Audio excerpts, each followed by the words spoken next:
जितने भी आचरण करो भगवान को समर्पित कर दो तो बच जाओगे, कलयुग का प्रभाव नहीं पड़ेगा। नहीं तो बड़े बड़े धर्मात्मा, विद्वान, ज्ञानी सबके ऊपर अपना प्रभाव डाल देता है। इस विषय में एक चरित्र वर्षों से चल रहा है। परम धर्मात्मा पुण्य श्लोक महाराज नल और उनकी पतिव्रता पत्नी दमयंती जी। कलयुग ने विचार किया हमारे राज्य में, हमारे शासन में कोई धर्मात्मा सुख प्राप्त कर सके, ये मुझे बर्दाश्त नहीं है। क्रोधावेश में आकर उसने निश्चय किया महाराज नल को मैं ऐसी विपत्ति में फंसाऊंगा कि दुख ही दुख मिले। 12 वर्ष तक वो देखता रहा, कोई भी दोष नहीं मिला जिससे महाराज नल की बुद्धि को भ्रष्ट कर सके।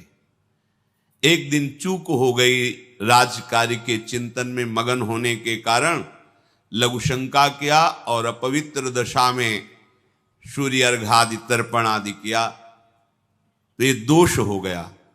इसी दोष में कलयुग उनकी बुद्धि में प्रवेश कर गया।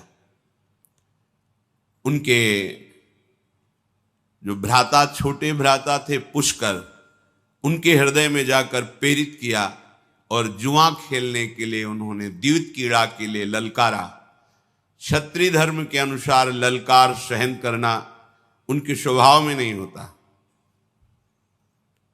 महाराज नल और पुष्कर की द्यूत क्रीड़ा हुई, सब कुछ हारते चले गए, राज्य भी हार गए, अपने शरीर के आभूषण वस्त्र भी हार गए। फिर उसने कहा दमयंती को दांव पे लगा दो। उन्होंने कहा ऐसा मैं अधर्माचरण नहीं कर सकता। तो उसने कहा सैनिकों से इनको नगर के बाहर निकाल दिया जाए, राज्य में घोषणा करवा दी अगर कोई थोड़ा भी सत्कार जल भोजन देगा उसे प्राण दंड दिया जाएगा। भयानक विपत्ति। कुछ ही दिनों में चक्रवर्ती, राज्य भोगने वाला राजा गली का भिखारी बना दिया कलयुग ने। कोई पानी भी के लिए नहीं पूछ सकता, जिनके आगे सर झुकाते थे उनका कोई आदर नहीं। नगर से निष्कासित वन में जब भयानक, जहां सिंह, रीछ, भालू आदि नाना प्रकार के जीव जो पीड़ा पहुंचाने वाले हैं, वहां उन्होंने विचार किया कि हमारी पतिव्रता पत्नी मेरे कारण दुख को क्यों प्राप्त करे। संध्या का समय था, पास में एक खंडहर था उस जंगल में, वहां जाकर के उन्होंने कहा देखो ये मार्ग जाता है पहाड़ी के पीछे से सरोवर, फिर एक ऋषियों का आश्रम मिलेगा, वहां से फिर आप किसी भी नगर में जाकर के आप रह सकती हैं, क्योंकि मेरे ऊपर विपत्ति आई है, मुझे लगता है तुम्हें दुख नहीं भोगना चाहिए। उनका महाराज जो आपकी शरण में है, पतिव्रता है, उसका त्याग करना उचित नहीं है। उनका ये तो हमने आपको ऐसे बता दिया मार्ग, आप शयन कीजिए। वो बहुत ही दुखी थी क्योंकि राज्य छिन गया था और कई दिनों से भोजन भी नहीं मिला था, तो उनको नींद आ गई। महाराज नल उनको वहीं छोड़ करके आधा वस्त्र उनके शरीर का लेकर के जंगल में भटकने लगे। कैसे समय कटे। विपत्ति का समय बड़ा दुखदाई होता है। ये विपत्ति तभी आती है जब हम भगवान के भजन से विमुख होते हैं। अगर प्रभु का भजन चल रहा है तो कलयुग की गति नहीं है कि उसकी बुद्धि का स्पर्श कर सके। कलयुग की गति नहीं कि कोई बाधा डाल सके, क्योंकि नाम पहारू दिवस निशि, भगवान का नाम रात दिन पहरा देता है। कोई भी विपत्ति अमंगल भक्त को छू नहीं सकती। हम यही तो चाहते हैं ना, कोई ऐसा हमारी सुरक्षा करने वाला हो जो हमें सुख शांति प्रदान करे, निर्भय कर सके। वो केवल श्री भगवान हैं। ये बात सबकी समझ में नहीं आती। जहां तुम हो वहीं हैं, सब में है, तुम में है, सब समय में है तो इस समय भी है। फिर हमें भयभीत क्या होना है। जब मेरा प्रीतम मेरे समीप है तो काल का भी महाकाल है, डरने की जरूरत नहीं है। वही समस्त दुखों से हमें बचा सकता है, दूसरा नहीं। पर प्रायः इस बात का परिचय भगवत प्रेमी महात्माओं से ही मिलता है। नहीं तो अज्ञान के कारण हम केवल इतना ही समझते हैं कि हम खूब कमाएंगे और सुखी हो जाएंगे, पर यह पता नहीं कि हमारे द्वारा कैसे कैसे गंदे आचरण होते हैं, अधर्म आचरण होते हैं, जिनका फल बड़ा भयानक हो जाता है। दमयंती जी ने वहां से मार्ग में चलते हुए फिर आगे ऋषियों के दर्शन किए। ऋषियों ने उनसे कहा कि तुम चिंता मत करो, ये विपत्ति का समय भी बदलेगा, तुम्हें महाराज मिलेंगे, तुम्हारा राज्य मिलेगा। इतना कहकर वो आश्रम सहित अंतर्धान हो गए, क्योंकि वो सब दिव्य ऋषि थे, केवल संबोधन करने के लिए उनकी आंखों के सामने प्रकाशित हुए थे। वो भटकती हुई जंगल में घूम रही थी कि एक व्यापारियों के दल को देखा। व्यापारी दल में पीछे पीछे छुप के चली कि ये कहीं किसी नगर को तो जाएगा ही। एक सरोवर के समीप निर्मल जल देखकर व्यापारियों ने वहां अपना कैंप लगाया। रात्रि में जंगली हाथियों के द्वारा आक्रमण होने पर बहुत से व्यापारी नष्ट हो गए। उन व्यापारियों ने विचार किया कोई अमंगल प्राणी हमारे साथ है जिससे ऐसा अनिष्ट हुआ। जब ये बात सुनी तो दमयंती जी वहां से चल पड़ी कि मैं ही यहां पीछे पीछे चल रही हूं, अगर इनको पता चलेगा तो हमारी प्राण हानि कर देंगे। आगे चलकर देखा तो कुछ ब्राह्मण लोग नगर की तरफ जा रहे थे, उनके पीछे चली। विदर्भ देश में प्रवेश किया। वहां की राजमाता महल से देख रही थी कि एक विक्षिप्त स्त्री जो बड़ी ही सुंदर सुशील नवयुवती है, कुछ लोग पीछे उनके लगे हुए कंकड़ मार रहे हैं, उनको लग रहा है पागल है, क्योंकि वो शोक से ऐसी व्याकुल थी। राजमाता ने कहा कि मेरा पता नहीं स्वाभाविक क्यों आकर्षण हो रहा है, इस युवती को महल में बुलाया जाए। आदर के साथ उनको जब सामने दासियों ने ला करके प्रणाम करवाया तो राजमाता ने पूछा, देखने से तुम ऐसा नहीं लगती हो कि विक्षिप्त हो या कोई विशेष परिस्थिति में फंसी हुई हो? तुम्हारा मुख कमल ऐसा अनुभव कराता है कि तुम तेजस्विनी हो और कोई देवी हो। तो उनका नहीं, महाराज नल द्यूत क्रीड़ा में हार चुके हैं और दमयंती सहित वन में चले गए हैं और मैं उन्हीं के महल में सुखपूर्वक निवास करती थी। ये नहीं बताया मैं दमयंती हूं, उन्हीं की सेवा में थी। अब जब वो चले गए तो मेरा कोई आश्रय नहीं बचा। अगर राजमाता आप कृपा करें मुझे आश्रय दे दे तो आपका बहुत उपकार होगा, पर मेरा नियम है, मैं एक पतिव्रता हूं, किसी के चरण नहीं धोऊंगी, किसी का जूठन नहीं खाऊंगी, किसी पुरुष से संभाषण नहीं करूंगी, केवल ब्रह्म ऋषियों से बात कर सकती हूं। अगर इन नियमों की आप सुरक्षा कर सके तो मैं आपके यहां रह पाऊंगी। राजमाता ने स्वीकृति दे दी और कहा जैसे मेरी बेटी सुनंदा रहती है ऐसे तुम बेटी की तरह हो, कोई भय नहीं यहां। इधर महाराज नल बड़े ही व्याकुल होकर के कि ये विपत्ति कैसे नष्ट होगी, जंगल में भ्रमण कर रहे थे। उसी समय आवाज आई, पुण्य श्लोक धर्मात्मा महाराज नल मेरी रक्षा कीजिए, रक्षा कीजिए। जिधर आवाज आ रही थी उधर वो दौड़ के गए तो देखा दावानल लगा हुआ है, जंगल में भीषण आग फैली हुई और कोई आग की ज्वाला के बीच में पुकार रहा है। इन्होंने देवताओं को प्रसन्न किया था तो अग्नि भगवान ने वरदान दिया था कि कभी अग्नि की दाहिका शक्ति तुम्हें जलाएगी नहीं, अर्थात ज्वाला में तुम चंदन की तरह शीतल होते हुए जा सकते हो। वरुण देवता ने आशीर्वाद दिया था जहां तुम चाहोगे वहीं जल प्रकट हो जाएगा। बड़ी देवताओं की आराधना की थी तो अग्नि के प्रभाव से रहित उस ज्वाला में महाराज नल प्रवेश किए तो देखा बड़ा ही विशालकाय भयंकर करकोटक नाग कुंडली मारे बैठा हुआ है। नाग ने कहा महाराज मुझे बचा लीजिए, मैं चल नहीं पा रहा हूं क्योंकि मुझे देवर्षि नारद का शाप हो गया है। मैंने उपहास कर दिया देवर्षि नारद का। संतों का उपहास करना पुण्यनाशक होता है। उस दिन से मैं जड़ की तरह यहीं पड़ा हूं। अब ये दावानल लग गया, मैं एक कदम भी नहीं चल सकता। मैंने देवर्षि से प्रार्थना की थी कि मुझे क्षमा कर दो, तो उन्होंने कहा था जब महाराज नल तुम्हें दर्शन देंगे तो उसी समय तुम हमारे शाप से मुक्त हो जाओगे, तो आप मुझे उठा करके यहां से बाहर कीजिए, मैं शाप मुक्त भी हो जाऊंगा और तुम्हारा मंगल करूंगा। मैं सबसे तेजस्वी नाग, सबसे बड़ा जहरीला, मेरा नाम करकोटक है। महाराज नल ने कहा, तुम इतने भयंकर विशाल कायो में तुम्हें कैसे उठा सकता हूं? उन्होंने कहा कि आप उठाइए, मैं आपके लिए बहुत हल्का हो जाऊंगा। गोद में उठाकर जब बाहर किया रखने लगे तो उन्होंने कहा, नहीं, पहले तुम अपने कदम गिनो फिर रखो, जब मैं रोक दूं तब रुक जाना। तो 1 2 3 4 5 6 7 8 9 10, जे भी 10 बुलाते हुए उन्होंने डस लिया। महाराज नल ने कहा, धोखा क्यों किया तुमने? तुम कहते थे तुम्हारा कल्याण करेंगे, हमने तुम्हारी प्राण रक्षा की और तुमने हमें डस लिया। बोले, मैं तेजस्वी नाग हूं, मेरा प्रभाव विष का संकल्प के अनुसार होता है। तुम्हारे शरीर पर बिल्कुल प्रभाव नहीं पड़ेगा जहर का। तुम्हारे अंदर बैठा हुआ जो कलयुग है वो जलेगा, उसके अंग अंग में मेरा जहर जाएगा और वो बड़ी शीघ्रता से तुम्हारे शरीर का त्याग करेगा और उसके त्याग करते ही तुम्हारी बुद्धि शुद्ध हो जाएगी और सारी संपत्ति प्राप्त हो जाएगी। ये कलयुग तुम्हें महान दुख दे रहा है। पर काटने के प्रभाव से उनका शरीर काला हो गया और नाटा हो गया। तो उनका ये क्या किया, मेरा नल रूप जो था वो तो अंतर्हित हो गया।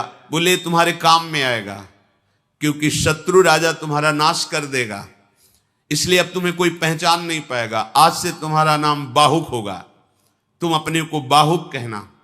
और ये पट एक वस्त्र दिया कि जब तुम चाहना कि नल रूप प्रकट हो जाए तो ये वस्त्र ओढ़कर मेरा ध्यान करना, तो तुम्हारा ये रूप हट जाएगा और तुम नल रूप में प्रकाशित हो जाओगे। और जाओ, तुम्हारा मंगल हो। आज के बाद कभी भी कोई दाढ़ वाला जंतु तुम्हें खा नहीं पाएगा, कोई भी विषैला कीड़ा काटेगा, विष नहीं चढ़ेगा, और जहां कहीं तुम्हारी कोई विपत्ति होगी तो मैं सहायता के लिए आ जाऊंगा। ऐसा उसने वरदान दिया। महाराज नल से कहा कि तुम्हारे रक्षा के योग्य अयोध्या नरेश महाराज ऋतुपर्ण धर्मात्मा पुरुष हैं, तुम वहां जाओ, उनके समीप जाने से तुम्हारा मंगल होगा। बाहुक अर्थात महाराज नल राजा ऋतुपर्ण के समीप गए और कहा, महाराज मैं समस्त कलाओं में प्रवीण हूं, विश्व में कोई अश्व विद्या का ऐसा ज्ञाता नहीं जो मेरे समान हो। तीव्रगामी रथ से यात्रा बहुत कम समय में पूर्ण कराना ये मेरे हस्त लाघव होगा। नल जिस समय जुआ खेल रहे थे तो दमयंती ने देख लिया था कि अब इनकी बुद्धि अपवित्र हो गई है, इसलिए अपने कुमारी और कुमार इंद्रसेन और इंद्रसेनी को अपने पिता के पास भेज दिया था मायके, और अपने सारथी जो महाराज नल के सारथी थे उनका नाम वार्ष्णे था, उनसे कहा था कि तुम रथ और घोड़े और हमारी पुत्र पुत्री को पिता के पास छोड़कर वहां से चले जाना, और जहां तुम अच्छा समझना वहां रुकना जब तक हमारा समय न बदले, और जब समय बदल जाए तो तुम पुनः अपने सारथी पद पर आकर विराजमान हो जाना। तो वो संयोग से वहां ऋतुपर्ण के यहां ही सेवा में थे। जब वार्ष्णे ने देखा कि इसकी बात और इसके गुण और इसका आभास तो मेरे महाराज नल जैसा है लेकिन रूप नहीं है, संकुचित हो गए और अपने साथ रख लिया, क्योंकि वो भी घोड़ों की ही सेवा में थे और इनको सारथी पद मिला था।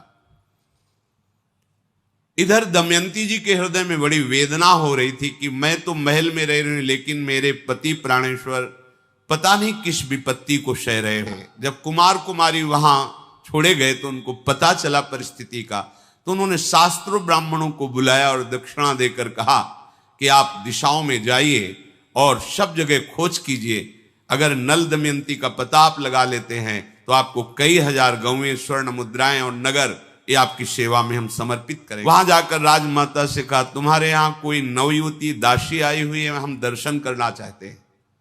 जब देखा तो बचपन से उन्हें देख रहे थे दमयंती को, क्योंकि वहीं राज दरबार के पुरोहित थे। देखते ही उन्होंने कहा, बेटा तुम अपने मस्तक को धोइए, क्योंकि मस्तक में इनके एक दिव्य चिन्ह था जो बचपन से वो पहचानते थे। जेवी धोया तो ये समझ गए दमयंती है। राजमाता से कहा, ये कोई दासी या सैरेंद्री नहीं है, ये माता के समीप जाकर अपने हृदय की बात कही और कहा कि हम चाहते हैं कि कुछ गुप्त रूप से ब्राह्मण भेजे जाएं जिनको मैं श्लोक सिखाऊंगी और हर सभा में, हर नगर में जाके श्लोक का गायन करें। अयोध्या पहुंचे और ऋतुपर्ण की सभा में जब श्लोक गाया तो वहीं बैठे हुए बाहुक रूप में महाराज नल थे, सभा से बाहर निकले और एकांत में उस ब्राह्मण से मिले, उस श्लोक का उत्तर दिया।